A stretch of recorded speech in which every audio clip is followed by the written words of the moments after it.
Magandang araw mga kagabay. Ngayon po'y March 23, 2026, araw po ng Lunes. Ako po si Father Marvin at ang ating ebanghelyo ay hango sa ebanghelyo ni San Juan, chapter 8, verse 1 to 11. Ito po ay tungkol sa isang babaeng na huling nakikiapid.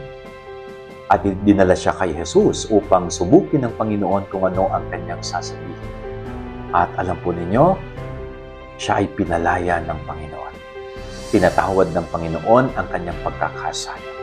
At sinabihan po niya yung mga taong nagdala sa kanya ng babae na kung sino man sa inyo ang alam niyang walang kasalanan, ay siya ang unang bumato sa babae nito.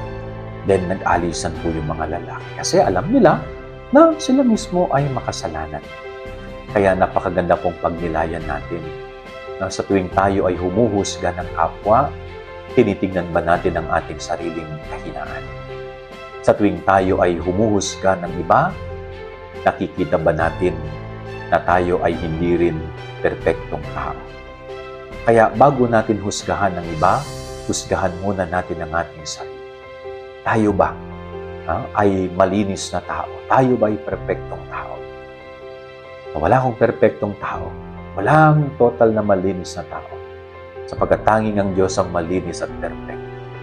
At kung alam natin at batid natin na tayo hindi perpektong tao, sino tayo para husgahan ang kahinaan ng ating kapwa? Yan ang ating gabay-aral ng maghapon. God bless po sa inyo lahat. Pagpalain kayo ng Panginoon.